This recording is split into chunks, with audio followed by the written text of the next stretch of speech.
you learn a lot through failure. And, you've got this massive chip on your shoulder. Be careful, be prepared to humble up and take some time whenever you hit those failures and be honest with yourself. And, it's amazing to think back on that. And, I was 26 years old and district manager and thought, man, I'm killing it. And from there to here even is a lifetime worth of journeys, right? Welcome back to the Dental Economist Show with your host, me, Mike Huffaker. Today, we have the pleasure of hosting a distinguished figure in the dental industry, Joshua Gwinn, co-founder of Optimize Practice Alliance. Optimize focuses on empowering dental professionals by clarifying their growth visions, securing investments, and protecting their legacies through a combination of consulting services and practice management support. Josh Gwynn's career spans from the U.S. Navy to leading operational roles across numerous dental practices, including the role of CEO at Hero Practice Services. He brings a wealth of experience in strategic cultural development and performance optimization. Josh, excited to have you on the show today. Thank you for joining us. Thanks, Mike. It's an absolute privilege, man. I've been looking forward to this for a long time. Yeah, me too. It's been great to get an opportunity to meet you at some of the events over the past year. Really excited to kind of hear your story and a little bit more about your journey. And, you have a pretty interesting background. I would love to hear a little bit about how you went from military to dental to ultimately founding your own organization with Optimize. Sure. Yeah. It's interesting. I was thinking, and I hear this from my kids more than anyone else, like, how did you get there? Was that a plan? Which, hilariously, I don't think very few of us, not dentists, grow up and say, I'm going to be in dental when I grow up. Maybe the dentists do, but I don't know the rest of us. No, it was, interestingly, from a small town in Arkansas, blended family, 7 brothers and sisters, single mom, really scrappy, just really trying to find our way. My family history is coal miners in Southern Illinois and institutional poverty and, kind of being ground up by the machine over time and watching this happen for generations and generations. And I was blessed. My mom is one of the hardest working individuals I've ever known. She's my hero. She's someone I look up to, if nothing else, for her dedication and focus and work ethic and consistency. And that's not something that even I can, bring to bear these days. And I rarely see it anymore. She retired this year, 35 years at the same hospital, and had went to night school to get an LPN license while working like at the corner market to support us and develop and build us, take us out of this, consistent Section 8 housing situation, bought a house, 900 and some square feet, raised us all up in it, just wild. And at the end of all that, as my brothers and, all of us were growing up, it was time for me about 17 years old. I was like, you could kind of see the future in that small town. And I had worked on a farm as a kid and, really had these constant, jobs at Subway sandwiches. And, I was a produce manager at the Big Star Grocery, which, tells you, this kind of small town, little Big Star.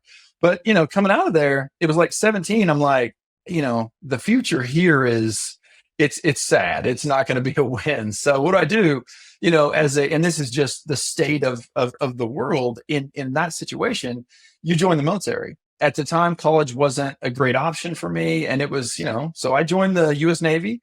The first time I flew on an airplane was to boot camp. So I had never been on an airplane. I'd never, other than riding in my dad's semi, I hadn't traveled outside of the state. It was like bouncing up and down the highway system. I'd seen that, but I hadn't seen much else, right? And so I went to boot camp with this level of ignorance about the broader world and what was available. I had this, quote unquote, poor kid ceiling over my head that I didn't know it existed, but I also could feel that it was oppressive. It was around me all the time.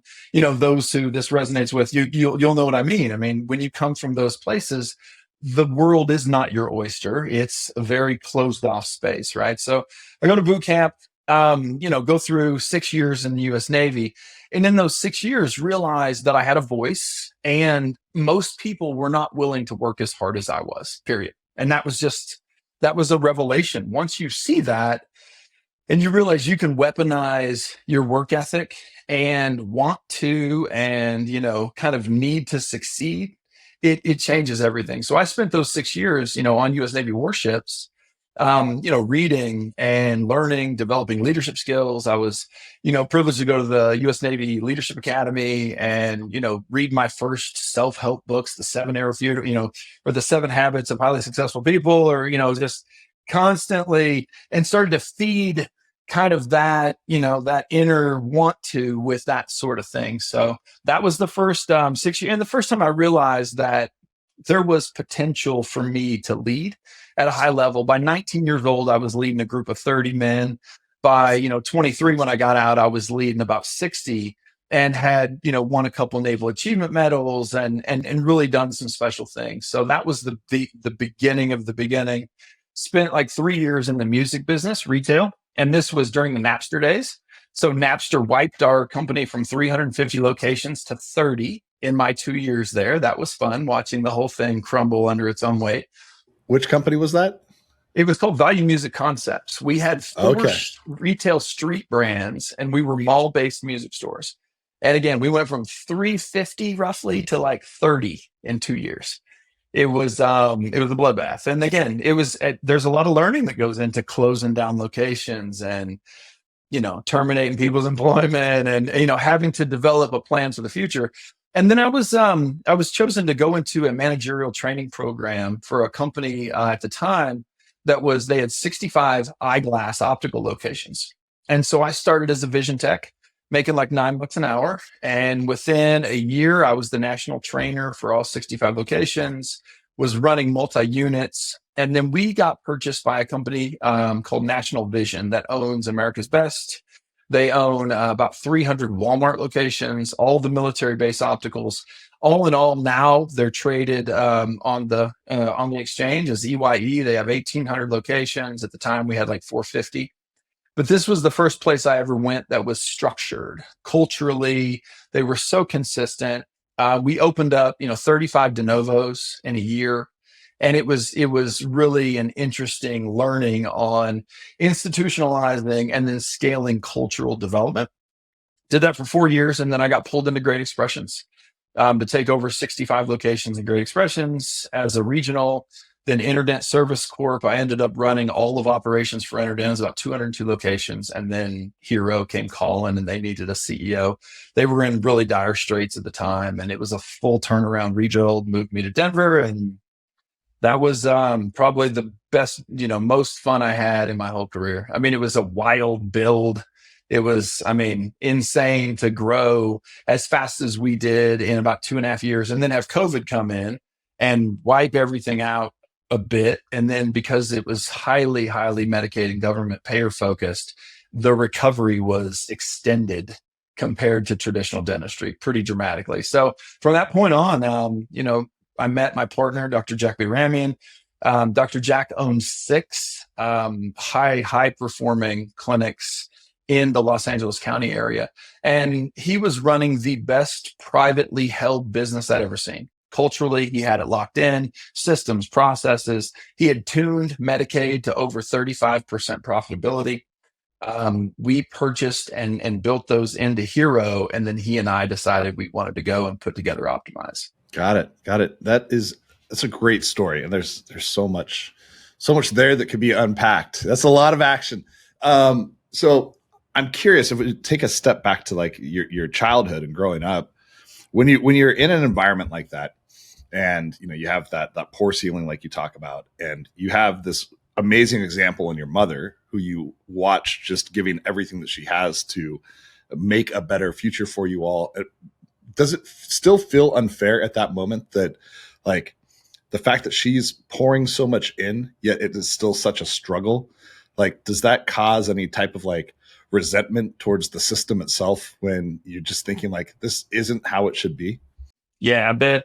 It's one great question. It's not one I've gotten before. And here's the truth. I remember when I was in 3rd grade, resentment towards the system for me wasn't so much about it's unfair that there are haves and have-nots, and the haves treat the have-nots like crap. that wasn't, I mean, yeah, I had that chip for sure. But the chip that that just ate me up was when the have nots turned on each other and pretended like, somehow their only angle was to put down other people who didn't have things so that they could be better or feel better. And I started to recognize the weakness in that mentality very early. In third grade, I went to get my first pair of glasses, and a lady set my mom down, and I had a very heavy prescription. And she said, "How could you not know he's blind as a bat? Shame on you." And I wanted to fight that lady. I mean, I was 10 years old and like, you have you don't have a clue who you're talking to. You sound silly. And man, so we get in the car to leave, and this is at a federally qualified health center. It's where you go when you're in that situation, especially in very rural. We lived in a very rural area of Arkansas, very rural. And when we got in the car, my mom starts crying right away. And she said, "Josh, I'm so sorry. I didn't know." And the amount of frustration I felt there and negativity from that was beyond the pale. And that was a lot of the fuel, especially when I got to Hero and we were treating kids in those same situations. And now we have some FQHC businesses that we also work in and optimize. And the whole point for me is to be able to let the teammates know, and typically these teammates are from the same neighborhood, right? They're treating their brothers, sisters, cousins, aunts, uncles, etc., to let them know that we've all felt that shame or that social stigma, and they have the opportunity every day with every interaction, every time they come into contact with someone, to brighten their day and be the best thing that happened that day. And instead of shame, to let them know, educate them, give them the health care that they deserve, help them understand there is a path, there is a better way. And one of my favorite things is to look at those teammates and tell them my story, and then say, I chose one thing differently, and that was that I was going to do whatever it took. I was going to work. I was going to grind. I was going to take every opportunity. I was going to say yes a lot. I was going to, 40 hours is meaningless. I was going to work until it was done, not until I felt like time was up. And that changed everything for me. So having that chip was a big, big deal.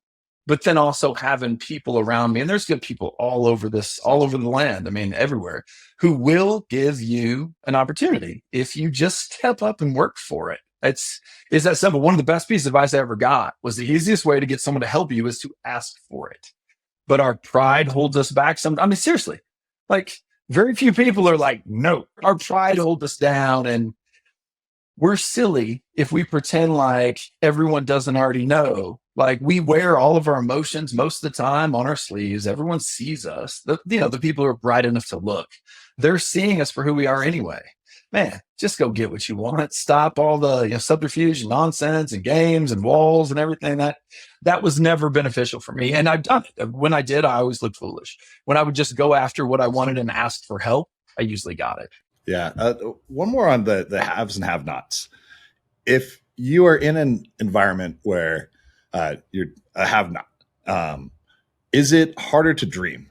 Is it where you don't even have the notion that you could be something more, or that it could be different? Like, is that kind of entire hope, I guess? Like, do you lose some of that hope? And is that part of what makes it so challenging for people to change their circumstances? I don't think so. I don't think you lose the ability to hope and dream, because this is America.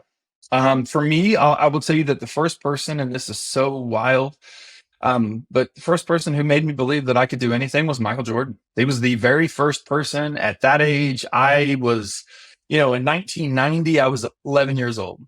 He starts dominating the league in 91. I'm 12. I'm a little baller myself. I'm out on the court every single day, practicing my crossover because I'm going to jump from the free throw line and dunk and all the other things I did not accomplish. Let's be clear. But he was the first time I had seen someone who came from a relatively, stable, lower middle class or middle class background, who ended up, taking over the world, frankly, changing the face of sports marketing and the NBA and right. So the ability to hope and dream, I think, is always there. What actually happens that is significant and is along those same lines is that the other people around you fail so often that they take their toxic beliefs and their own failures, and they start to press them down upon you. And what I mean by that is, I've had countless people tell me, you'll never make it. You're going to die here like the rest of us. You're going to end up, name your calamity. It's all going to happen to you. And it takes a lot of strength and the support of someone like my mom to say, yeah, we don't listen to them. Those are the haters. Those are the fools. We let the fools be foolish. We let the haters hate, and we go and do what we need to do so that we can be better than, and not better than people, better than ourselves.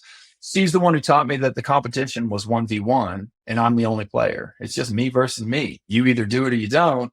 And they didn't. That's why they're so bitter. That's why they're so hateful. So I think it is this societal situation where, when you're trying to pull yourself out of a situation like that, there's so much negativity and so much failure around you that the mentality of those people, you have to be so militant and so aggressively against that to push it away, to stay on track and get what you want. So that's really what I think is the bigger part of that. It's a lot of wisdom right there. Now, as a parent now yourself, you had mentioned working hard and outworking. And this is, I think it's a truth that most people accept, even if they don't agree that it has to be that way, that to achieve a certain level of success, you really have to work your ass off. And that ends up needing to be what you have to do to get to where you want to go. When you hear discussions about work-life balance or about this type of balance, or about, you have other elements of your life separate and apart from your work. You have family, you have your spiritual life, you have your health. How do you think about that? How do you communicate with your children how they should think about it and approach it? Yeah, when they're young, we establish routines very, very aggressively. And the routines that we're focused on in our house, and this is just ours, but physical. So they're either in a sport practicing or they have something physical to do every day. I mean, through Christmas break, all my kids have been riding Peloton, like it or hate it, sometimes both. But that's what we do at our house. And then music is a big thing at our house. So you have to practice your instrument. I don't care what your instrument is. We have all of them at my house. We have, literally 50 to 75 instruments at my house right now, pro grade, full on recording studio. You can do whatever you want, but you got to do something. And then there's the either reading or homework portion, the chores portion, whatever your chores are in the house. And then you can do what you want. You have the freedom to organize yourself in the free time that you have left once your priorities are taken care of. And again, it's a battle all the time, constantly a battle. And again, without the discipline that we bring, they're not going to bring it for sure until they get a little older and a little more consistent and you start to build that. So that's really how we focused on it. One of the benefits for me and for my kids, I think when they're older, they'll think it's a benefit, is that chip. Like I said, I carry it with me and I teach them, what it was like coming up. And, you mentioned earlier about, losing hope and those kind of things. I used to really think that I had grown up poor. That's not true. When I was in the military and I left, I ended up in the Dominican Republic. Then I saw poverty. Then I saw kids eating out of literal garbage dumps and living in the dump. And it ripped my whole like life completely changed. I was 19 years old, 18 years old. It blew me away. I remember coming back to the States and sitting down at McDonald's, eating a whatever egg McMuffin and thinking, my God, I can get an egg McMuffin anytime I want. Like that kid would do backflips for an egg McMuffin. They would have went wild. I love my kids, man. I hug them. I kiss them. I tell them I love them every single day. I make sure they know that. But I'm also a hard ass, and they know that too. And they know that we're not playing, and you're not going to see the benefit of this for a very, very, very long time. Now, I say all that to be, the output of that is I now have a kid in college and, at Trinity in Dublin, Ireland. What? Like, who gets to go to Trinity? Yeah, no, it's mind blowing. Like, I have another kid who's going into, special warfare in the US military, and they've seen the path and they fought every step of the way not to do those things, right? But now they're aging into a place where it's like, oh, okay, Dad, I get it. And one of our key tenets in our house is that it's easy to be great these days because most people don't even try. They're not even going to try. So if you're competing, if you're in the game, it's like being, do you remember the White Mamba? The basketball player. People tease him all the time. You're the worst player ever. I'll destroy you. And once he retired, he was like, okay, I'll take on anybody at any point, but we're filming it. And they bring out, whoever thought they were the best in there, and he would just dominate, destroy them. And they're like offended by it. Like one kid bet him his shoes. I bet you my Jordans that I can beat you. And he's like, okay. So at 11-0, this is a 17-year-old kid. He's like, I'm taking those Jordans. And he's like, well, you're going to take my shoes? Yeah. You were stupid enough to make that bet. And then he looked him in the face and he said, I'm closer to Michael Jordan than you are to me, right? The worst player in the league is closer to Jordan than we are to him. And that's 100% the truth. And that's why I say, as long as you're in the game, you're doing great. Now, what you do once you're in the game is what's going to make you, fit onto the pantheon. But just be in the game, because most people aren't. Most people aren't even trying. Yeah. Now, do you also force NFL team loyalty upon your children? Well, you already know the answer to that. Since you walked up and saw me like dying watching the Broncos, the answer is yes. So they are all born. My youngest was my first girl. I have 4 kids. My youngest, 6 years old.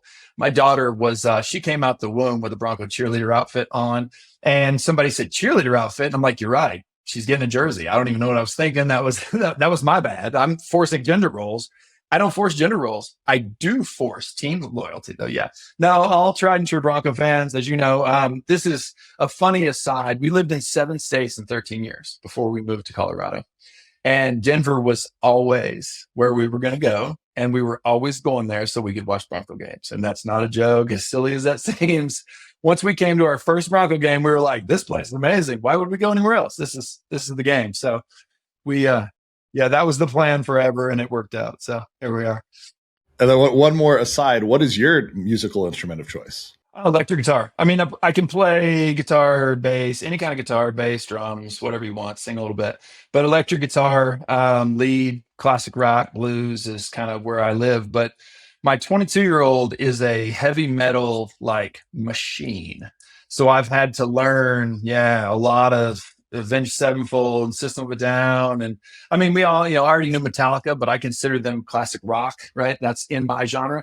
But I've played in various rock bands, and it's something I've done pretty much, for a really long time.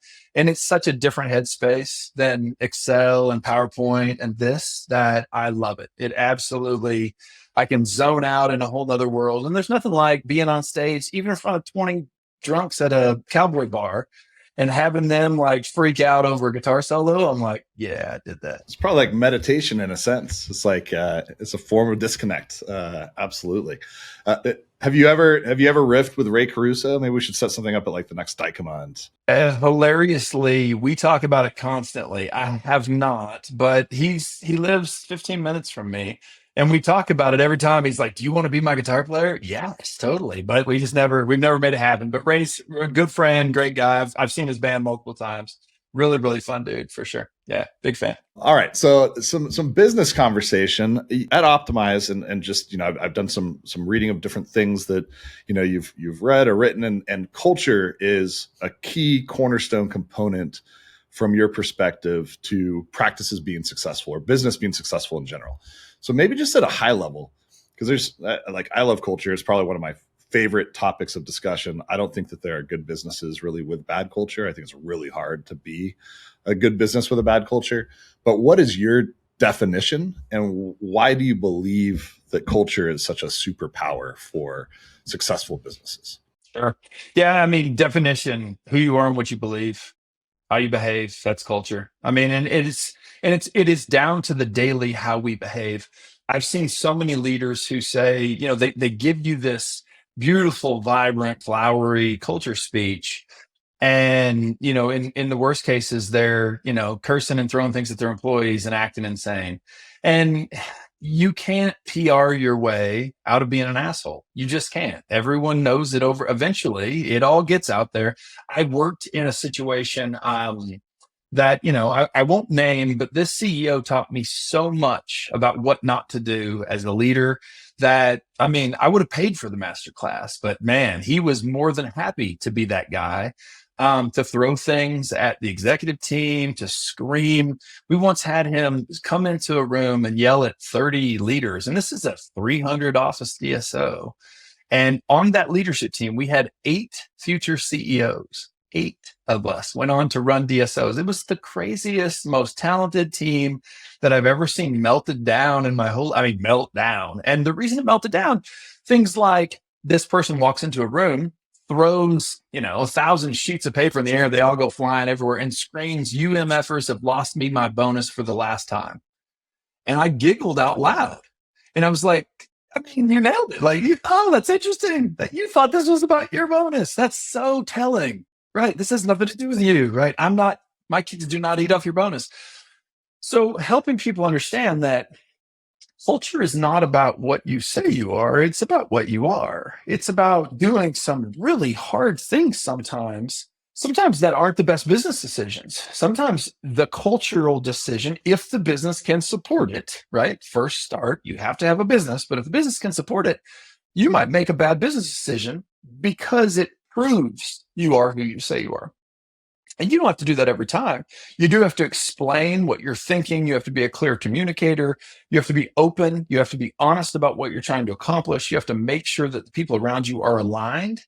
And you have to limit the amount of rumor mill that's happening within your organization at all times. For me, that's the most important and most impactful piece. And I, whenever I'm on panels or I get questions, like you mentioned, Dicom, or any of those meetings, you get a lot of questions of, well, Josh, we hear, what should I do? And I'm like, well, who are you? How do I recruit more dentists? Why would they want to work for you? Like, explain that to me. Like, give me that answer. And if you can, awesome. If you can't, start there. Like, figure that out. Like, why would anyone want to work for you? Oh, because not because you're the awesomest person who's ever, nobody's down for that. So anyway, that's always the beginning of it for me, is who are you actually? Is that what you're espousing out into the world? I've watched a company build a culture by saying we are going to be the most profitable and sell for the highest multiple and dominate. Great. If that's really who you are, you're going to attract those people.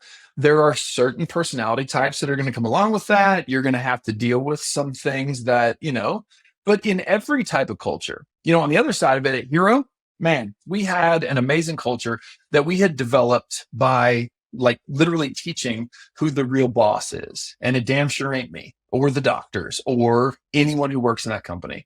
Our real boss was every 5 and 6 year old who walked in the door and their caregivers. Full stop. Once we taught that to the team and they understood and ingested it, we grew by 35% organically the first year. And it was that trend hit in 4 months.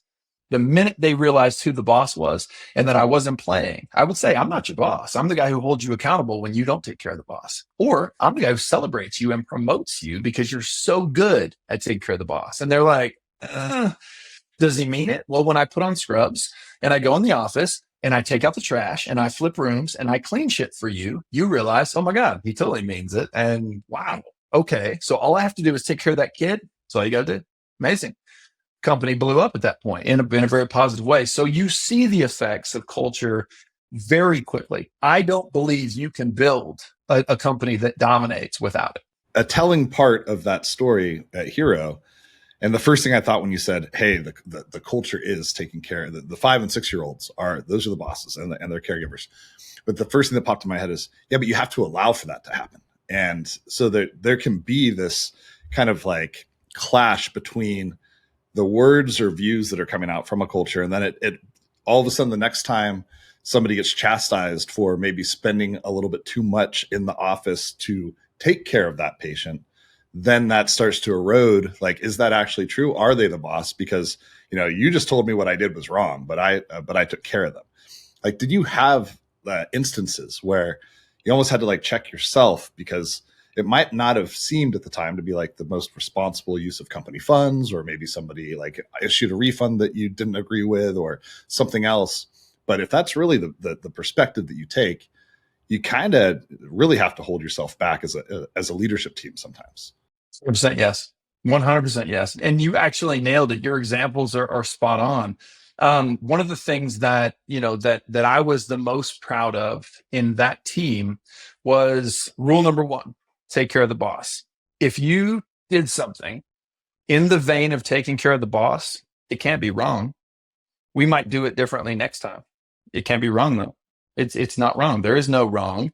And from myself down to the practice managers and you name it, everyone understood that. We were very clear, and not only clear, we would come in, myself, I had a COO who is one of the best people persons in the, we call him the doctor whisperer, because he's such a kind, thoughtful operator and could build incredibly useful teams. And he and I used to say, we have one voice. There's now just two people using it. And then we brought more people on board. And we got to where there were 4 or 5 of us who I trusted to say whatever they needed to say on my behalf. You speak on behalf of the CEO, ready, go. When there's that much clarity and understanding, the game changes. Now, you talked about holding yourself back. One of the things that has to happen in that situation is I have to, as the leader, understand that it's not about me. It's not about my ego. It's not about how I would do it. I'm not the only one with good ideas. We say best idea wins. What that means is I get all the ideas. Now, I might be the shot caller, but the best idea wins. And if I pick the wrong best idea, I'm the one who has to say, my bad, pivot. Go. Best idea number 2, ready, go. And again, for me, the benefit I have is that I've been wrong a ton, so many times. And humility for me is not about, failure, or humility for me, or finding those moments of humility, or where I really feel like I'm learning a lesson, is when I do something that's against the values or against the culture. I know it more than anybody. It eats me alive. And I have to own it. And there are times where I have to do that because the business says you have to do something that is against your culture. I have to start that conversation by saying, hey guys, I know this goes against what we believe, but the business has established this is the pattern, this is what we have to do. And I need you guys to know that this is one of the hardest decisions I have to make as a leader. But if I don't, we won't have a culture to protect. So I'm protecting the culture by protecting the business. And getting that established with people is so clear and so important. But really having that leadership team who understands it, and then coaching constantly. You would get more coaching, and coaching doesn't have to be negative. It just has to be, right? It has to happen. You would get more coaching from me by, chewing out that person who took care of the boss than you would by what they did to make the boss happy or to do whatever, because long term, those things parlay. And we also know that it takes a lifetime to build trust, and it takes a moment to lose it. So how you behave in those moments is way more important than what you say all the time. I mean, your huddle, if you have a huddle statement every day that you read and then you act completely differently every time you're tested, nobody's buying your nonsense. It's just what it is. Foolishness. Have to build the credibility. Now, you talked about a master class of what not to do with the past experience. You've, known a lot of CEOs now, a lot of CEOs in this space. Anybody that you would point to as the opposite of that, as a master class, and this is really somebody who gets it, where you have a lot of respect, maybe you've learned a lot from them, either through working with them directly or just through their actions from afar? Yeah, there's a couple people, one inside of dental that you hear a lot about is Steve Built, and what Steve's done. And I don't have a close personal relationship with Steve. I know him. We were on the board of the ADSO together, but I've watched from afar to see how he's handled, the ups and the downs. And for those of you guys who know his story, he's had both. He's had some moonshot ups, and then been taken out by the same PE firm that paid a boatload to buy it and then brought back. And just, absolutely not hilarious, because there's so much pain and humanity that goes along with that. But what strikes me about Steve and the way that he manages his team and the way that he develops people is there is accountability inside the organization. There's full accountability. Everyone is expected to execute at the highest level.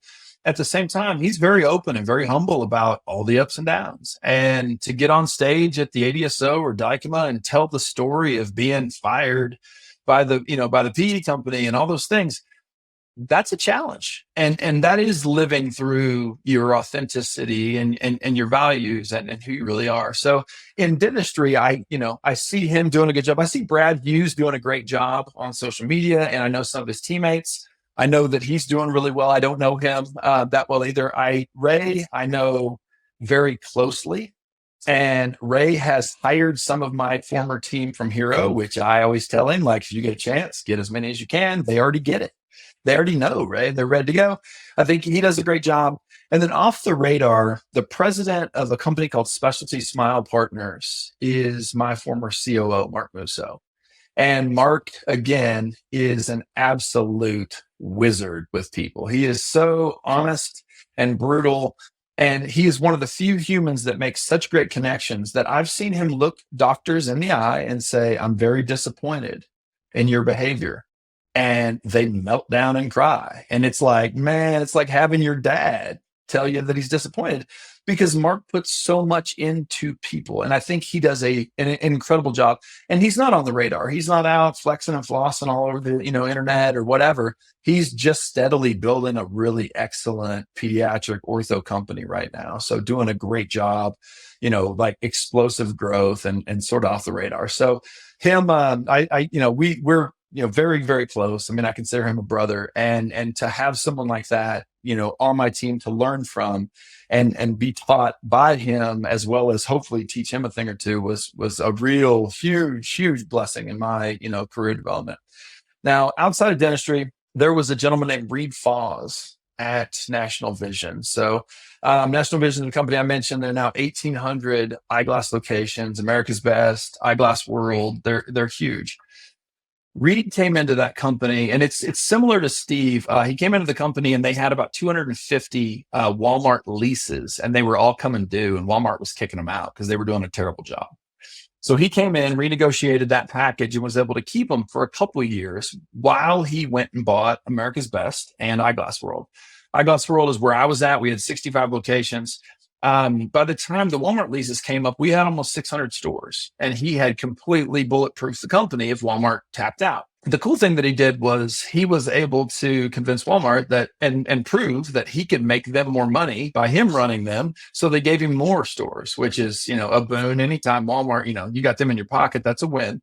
Second to that, actually, I think the reason that worked was culturally, Reed was one of the most consistent, thoughtful cultural leaders I've ever seen. A lot of what I learned from Reed, just watching. And then when I became a district manager with that company, he and I would be on the treadmill at 4:30, 4:45 in the morning a lot together. And, he was always offering books and always offering learning and always open for a conversation. And, I had the privilege of next to him on a treadmill, like, hey, Reed, so how'd you come up? How did you think about it? And, it hilariously, we couldn't be more different. He was Harvard. He was, had all the stuff, but he told me a story. He said, I came out of Harvard and I got my MBA, and then I went to, went to work and eventually ended up at this company in England running an optical company of, 80 stores or whatever. And he's like, and I melted it down to the ground in about 2 years. We went completely bankrupt, had to sell everything off. And I was like, what? And he's like, oh yeah. And me and this guy Des that worked for us too. And I was like, you guys did what? And he's like, well, here's the thing. You learn a lot through failure, and you've got this massive chip on your shoulder. Be careful, be prepared to humble up and take some time whenever you hit those failures, and be honest with yourself. And it's amazing to think back on that. And I was 26 years old and district manager, and thought, man, I'm killing it. And from there to here even is a lifetime worth of journeys, right? But to have someone like that who is that open and that honest, and just like, oh man, you're going to get punched directly in the face 30 times, and you're working with PE. Oh, stand by. They're going to punch you for no reason. And by the way, every VP on their team is trying to make his name off of you. And it's like, oh, great. So those, really watching some of those guys, knowing Mark and then working with Reed, that's really been, the master class on how to do it right, I think, is a big part of that. Those are fantastic examples. Coincidentally, I just recorded an episode with Brad Hughes like 4 hours ago before our conversation here. And Yeah, that was super enjoyable. When I started the podcast, my kind of like North Star guest was always Steve Bilt, also Pat Bauer. I'd love to have on the show, and I've got Steve Bilt is going to join in a couple weeks, so I'm beyond excited about that. Doing all my research to make sure. I waited until there was 50 episodes out, so I didn't suck as bad and like could make it a better experience. I think we're on the right track, but yeah. And then Ray and Mark, I had the opportunity to meet just a couple years, maybe a year and a half ago, right when he started, I believe. Mm-hmm. And that company was rebranded from Simco. Is that correct? And it became right. Yeah. Okay, yeah. And every interaction is you leave going like, this is really a good human. Like you can feel it, which is great. Again, there's no subterfuge. There's no bullshit. There's no Mark is Mark is Mark is Mark. And some people hide behind I am who I am. And that's like code word for I'm an asshole. That's not Mark at all. No, it is, right? No, I am who I am. I'm not going to change for you. No, you're just a jerk is what you are. Mark is a genuinely good dude who he doesn't pull punches. Why would he pull punches? He's just telling you reality. You know what I mean? And like that type of leadership, that authenticity, that openness, that's what I respect the most. It's, be who you say you are. And if you can't, don't say you're that thing. Like, why are you even talking like that? Again, it would be like me saying I can dunk from the free throw line. Come on, we all know better. I'm 230 pounds. I ain't dunking, donuts about the most I'm dunking. So just getting, having that authenticity is a big part of leadership and parlays to culture. It's, people know. We pretend as leaders sometimes that only the educated or the smart people get it. Humans get it. People get it. Your team gets it. You're a fool if you think you're fooling anyone. That's the fool's errand in a nutshell. Look, you've seen a lot. You have this wealth of experience, kind of been there, done that. So, when you speak to groups and leaders that you're working with Optimize, you and Dr. Jack obviously have the credibility that comes along with that. Who do you seek to work with, and who is, for lack of a better term, your ideal customer profile?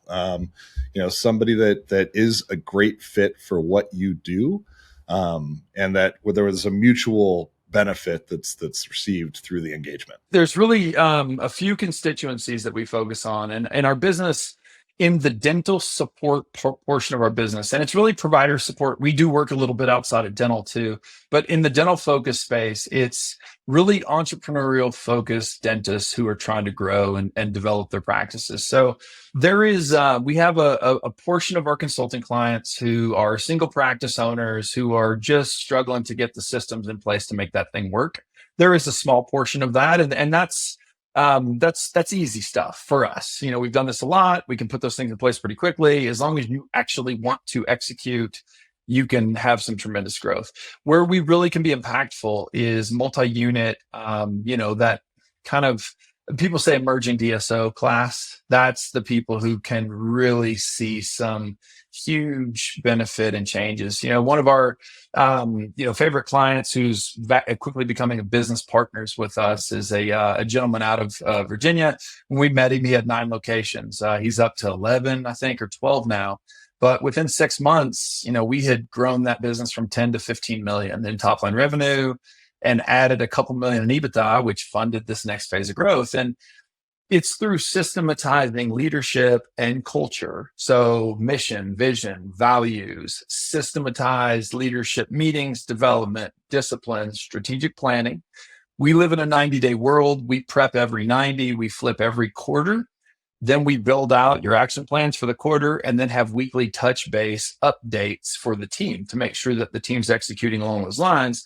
And a lot of times in those businesses, and this one specifically, the owner and his wife were really, they had led the business for a long time, but the people around them, they had known, literally, one of them had been christened with the doctor. So these were family, friends, people that it's really hard to hold accountable as you're growing and developing. So that's where we come in. We provide that accountability. And I have no issue in that sense of sitting down with the person in finance and saying, hey, help me understand. You committed to doing this. You didn't do it. Where are we? When can we expect that? And the tone changes, not in the negative way, in an accountable way. Because offline, I can have conversations like, hey, you've known Doc forever. I know you're not trying to not do this. Help me understand. Like, what can we do to support you so you can get this done? Because I'm telling you, that's a building block. And I need that to be able to put these other 10 in place. And these other 10 are worth $1 million. What are you doing? Help me understand, right? Once you get to that level of coaching and development, those emerging DSO businesses change rapidly. Those are the most beneficial partners we have. And then again, we can bring them to the table for financing rounds or introduce them to private equity. Last year, we took 6 practices, put them together as a DSO. It was about 20 million top line. We helped transition them to private equity. I stepped in as the CEO to get them through the transition. We built out the full back end of the DSO and then transitioned them to a new CEO and, took a little equity and a board seat. And those are great deals that are win-win for us too. And then finally, we have a business academy for owners in Colorado Springs. We do this academy quarterly, and it's a group of, right now it's about 15 to 18 hitters. And as far as owner docs, I'd say about half multi-units. One has 12, one has 7. We've got a bunch with 2, 3, and then some single units who are trying to grow and develop. That academy is, one, the network, all the things that you get, your tribe, your network, your sense of place and space and peace. That part's awesome. But the meat of it is, we're bringing in industry veterans to teach, the Eric Romans of the world teach for us, Ali Aramshian, Brian Kaleo. We're bringing in the top names to be faculty so that as a 2-3 office group, you get to hear from the head of Dykema on how to structure your legal, or the dentist on how to social media.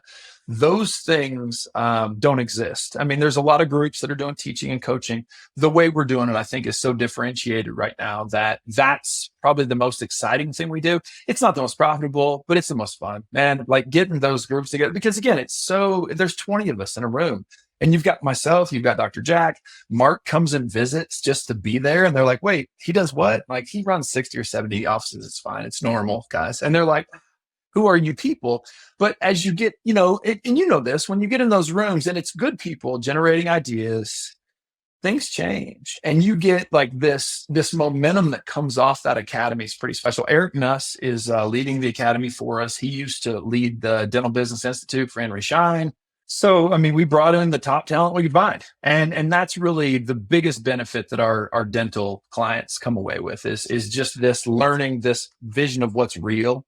And then we're sprinkling in a whole bunch of AI training, because if you're not already ahead, you're so far behind, you might never catch up. So we're trying to get people to like baseline. Hey, what is ChatGPT? What's an LLM? Let's help you with that. Let's give you tools today, and then I'll teach you why they work. And then we'll show you what else is possible. So that's really the 2 ways on the Optimize side with the academy and consulting that we're really having to benefit. We have our ortho, practice group and a few partnerships that we also do. But the biggest thing is the consulting and really teaching, education, developing relational stuff. That's what we love. I really appreciate the time. I'm sorry we ran a little bit longer than expected, but it was great. I honestly feel like we could have made this like a Joe Rogan style 2 or 3 hour conversation, because I was just going. I got a whole bunch of questions we didn't even get to, so we'll have to do this again at some point. But really appreciated it. It was great to have you on. If people want to find you, where do they find you? Yeah, any LinkedIn, Instagram at Josh Gwinn CEO, LinkedIn. You can hit me there. Optimizeps.com, www.optimizeps.com. That's our website. Any of those things, we'll get right back to you. And, if you need some help, we have teammates across all spectrums of dentistry, orthodontics, etc., leadership, development, culture, social media, training. We kind of have a full spectrum of consultants and teammates that can support, that are experts in their particular space. So feel free to reach out. We love working with good people. The only people, our kind of blanket rule is no brilliant assholes. If you're smarter than everybody else, you're too smart for us. Otherwise, we would love to have you. We'd love it. Yeah, we just don't play that. We don't have time for that. Come on. So that sounds fun. It's one of my favorite rules. All right. Hey, thank you so much. Yeah, I appreciate you. It's been great. Thanks. The Dental Economist Show is brought to you by Planet DDS, home of Dental OS.